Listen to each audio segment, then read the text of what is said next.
Assalamualaikum warahmatullahi wabarakatuh. Halo Sobat Jelajah Budaya, absensi dulu. Warga Benowo mana suaranya? Tulis di komentar. Benowo hadir. Hari ini kita akan menjelajah secara digital salah satu kecamatan di Surabaya bagian barat yang mungkin jarang terekspos, tapi punya peran penting dalam pertumbuhan kota. Ya, kita akan membahas tuntas Kecamatan Benowo, Kota Surabaya. Kecamatan Benowo terletak di Surabaya bagian paling barat. Secara geografis berbatasan dengan Kecamatan Pakal di utara, Kecamatan Lakar Santri di timur, Kabupaten Gresik di barat, Kecamatan Asemrowo dan wilayah industri Surabaya di selatan. Wilayah ini menjadi gerbang perbatasan antara Surabaya dan Kabupaten Gresik. Benowo terdiri dari beberapa kelurahan, di antaranya Kandangan, Sememi, Tambak Osong Wilangun. Luas wilayahnya termasuk cukup besar dibanding beberapa kecamatan lain di Surabaya Barat. Dahulu, kawasan Benowo dikenal sebagai wilayah agraris dan tambak. Nama Benowo dipercaya berasal dari istilah lokal Jawa yang merujuk pada kondisi wilayah yang datar dan berair. Perkembangan signifikan terjadi ketika Surabaya memperluas wilayah administratifnya ke arah barat. Benowo kemudian berkembang menjadi kawasan campuran antara permukiman, industri, pergudangan, dan lahan konservasi. Tidak ada satu tokoh tunggal yang tercatat sebagai pendiri kecamatan ini, namun perkembangannya dipengaruhi kebijakan tata kota, pemerintah kota Surabaya. Salah satu fasilitas penting dan dikenal secara nasional di wilayah ini adalah Gelora Bung Tama, yaitu markas bonek mania atau supporter sepak bola Surabaya. TPA Benowo merupakan tempat pengolahan sampah modern yang menggunakan teknologi waste energy. Tempat ini menjadi salah satu proyek pengelolaan sampah terbesar di Indonesia dan simbol pengelolaan lingkungan modern Surabaya. Selain itu, wilayah Benowo juga dekat dengan kawasan tambak tradisional, area konservasi mangrove, dan ruang terbuka hijau alami. Meski bukan destinasi wisata utama, kawasan ini punya potensi wisata edukasi lingkungan.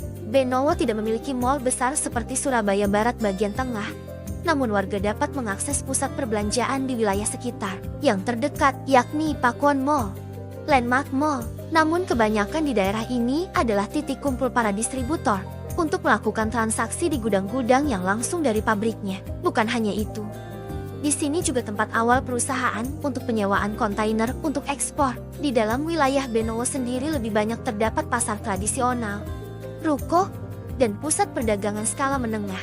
Sebagai wilayah dengan karakter masyarakat asli Surabaya dan pendatang, kuliner di Benowo sangat beragam. Mulai dari warung penyetan, rawon khas Jawa Timur, lontong balap, seafood hasil tambak. Harga makanan relatif lebih terjangkau dibanding kawasan elit Surabaya Barat. Wilayah Benowo didominasi perumahan menengah, kampung tradisional, dan beberapa kompleks baru. Belum banyak perumahan elit skala besar seperti di Wiyung. Namun kawasan ini terus berkembang karena harga tanah yang relatif lebih terjangkau. Di wilayah Benowo dan sekitarnya terdapat beberapa institusi pendidikan dan sekolah negeri maupun swasta untuk perguruan tinggi besar. Masyarakat biasanya mengakses kampus di wilayah Surabaya Barat dan pusat kota seperti Universitas Wijaya Putra yang di daerah asli kecamatan tersebut. Namun tak sedikit juga keakses kampus yang terkenal, yakni di Universitas Negeri Surabaya, Universitas Ciputra. Benowo dikenal sebagai kawasan yang memiliki aktivitas industri dan pergudangan. Beberapa perusahaan logistik, manufaktur, dan pengolahan hasil laut beroperasi di sekitar wilayah ini. Kedekatan dengan kawasan industri Gresik menjadikan Benowo sebagai wilayah penyangga ekonomi industri. Mayoritas penduduk Benowo bekerja sebagai buruh industri, pegawai swasta, pedagang, dan pengusaha kecil dan UMKM. Sektor perikanan dan tambak, pendapatan per kapita mengikuti rata-rata kota Surabaya. Namun dengan karakter ekonomi yang lebih banyak didominasi sektor industri dan perdagangan. Benowo tidak memiliki julukan resmi khusus. Tidak tercatat tokoh gerilyawan besar nasional secara spesifik dari kecamatan ini, namun masyarakatnya dikenal sebagai pekerja keras dan bagian dari roda penggerak ekonomi Surabaya Barat. Data dalam video ini dirangkum dari berbagai sumber umum dan gambaran wilayah kota Surabaya. Mohon maaf apabila terdapat kekeliruan dalam penyampaian informasi. Kalau kalian bangga jadi warga Benowo, tulis di komentar. Benowo bangga. Jangan lupa dukung channel Jelajah Budaya dengan cara like, subscribe, share, karena kita akan terus menjelajah kecamatan dan budaya di seluruh Indonesia. Sampai jumpa di episode berikutnya.